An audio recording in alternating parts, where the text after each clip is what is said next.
I walked through the kitchen and found myself in a small room. There was a huge clock on the wall. You know, who strike every hour as many times as the time clock is now. They looked very old, and the stilts on them were some kind of smoked. Also in this room I saw a table on which some rags were lying, stained with either earth or something else. The room was in a terrible state. Wallpaper was falling off the walls, the ceiling was covered in streaks, and the whole room was a terrible sight, and there was smeared dry dirt on the floor. There was a spring bed next to the table.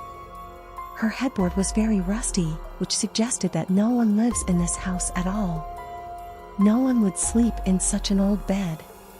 No one but me. The dream came quite unexpectedly.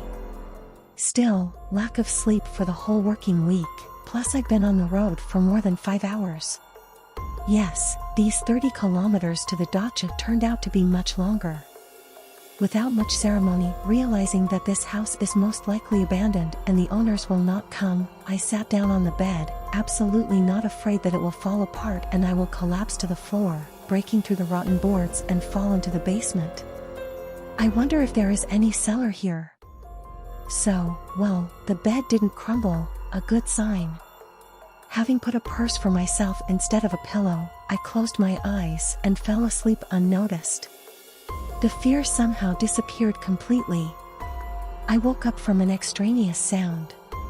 It was as if someone was walking around the kitchen, and the floor creaked disgustingly under the footsteps of the walking. Opening my eyes and trying to figure out what I was doing here at all, I sat down on the bed and shouted, "Is anyone here?" The footsteps stopped. There's clearly someone there. I got out of bed and went to the kitchen. There is no one. Turned on the flashlight on the phone. The floor was covered in fresh dirt. What is it? What's going around so dirty at night? And where did it go? The thoughts in my head began to get confused with fear. Turning to the exit from the kitchen, I saw a tall shadow flash into the room. I'm running there. Mud again.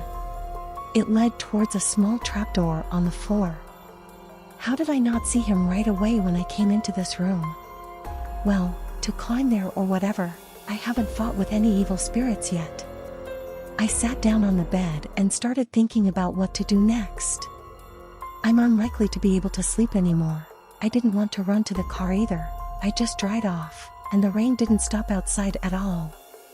I have to go look for adventures on my 5th point. In the purse I felt my old Swiss knife, at least some kind of weapon. However, if it is something otherworldly, then he is unlikely to help me. Gathering my courage, I went to the hatch. Open it? No. What for?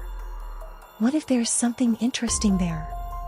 Yeah, for example, some kind of ghoul, that's interesting. Well, do you need to do something? Need. After finishing the argument with myself, I started to open the hatch. His pen was in this very dirt and it smelled so much that I almost saw my lunch today. It smelled like dead meat. This is no longer in any framework. Well, since I got dirty in this, then I need to finish the job to the end. The hatch is open. I shone my phone there. Wooden steps going deep into the darkness, and nothing else is visible. Claws. To descend into the unknown. Then I noticed that 5% of the charge remained on the phone. So, then I quickly go down, look around, send the evil spirits to the next world and go to sleep. Sounds like a plan. I had just bent down to start going down, when suddenly something pushed me from behind and I fell headlong down. Silence. Pain in the head. I'm lying on something hard and unpleasant. Feeling with my fingers, I realized that it was something porous and hard. A bone. It's a bone. Instantly jumping up and illuminating everything around me with a flashlight, I found that the entire basement floor was strewn with bones and human skulls. I was just speechless with fear. Where am I? Who pushed me? How to get out of here? While my thoughts were sluggishly digesting after the blow in my head, something stirred in the corner. There was something sitting and eating, judging by the slurping sounds. Suddenly, the sound stopped, and it began to rise slowly and was probably 2.5 meters in height. Dry long legs, arms were below the knees, and on the hands of sickle-shaped fingers or claws, it was impossible to make out. The head was extremely toothy. She looked like an elongated gnawed skull. There were no eyes, or I just didn't notice them. This ghoul rushed at me with a heart-rending scream. Dropping the phone, I somehow dodged it and fell. "Get up, get up," I muttered to myself. Instantly turning around, the monster rushed at me again. This time I didn't have time to parry, and a razor-sharp claw slashed across my chest. Pain shot through my whole body, and apparently not only mine. The monster roared and fell next to me. A Swiss knife was sticking out of his chest. "Run, I have to run from here. I definitely don't have a second knife." I jumped up and started to climb the stairs like a bullet, picking up the phone from the floor. Then I heard that this ghoul got to his feet and was already running towards me. With all the strength that I had left, I climbed very steep steps, completely not thinking that under my feet and hands I had earth with rotten dead things. Suddenly, I was dragged down by my leg. It's so good that my shoes are not on laces, but on zippers. Quickly unbuttoning it with one movement, the shoe remained with this bastard and it fell down. I opened the hatch, it's already getting light outside. With a quick movement, taking the purse, I crashed with all my might into the front door, into the one that was locked, hoping that I would knock it to hell. Either I don't weigh enough, or I no longer had the strength to disperse, but the door met me with a thud, and I flew back. The bolt. There's a bolt on the door, I'm a blind fool. Quickly getting up, I ran to the door, removed the bolt, and then I heard a nasty breath behind me. Without looking at what was behind me, I opened the door, flew out of the house and ran to the car. The rain had already stopped, and fog was spreading on the ground.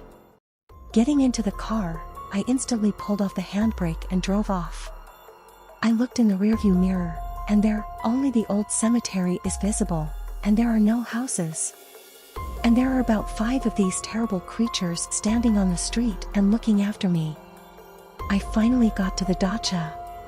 My friend saw me in the morning and almost lost the power of speech. A dirty, bloody cut all over his chest, without a shoe, all disheveled. "I've told you everything." A friend looked at me in bewilderment and told me that there was no village there. There's only an ancient cemetery there. Later he remembered that there was a village after all, but it burned down more than 100 years ago. Everyone who lived there died. And they buried all the inhabitants there, on the site of the burned village. Yes, I think we'll go home by another road.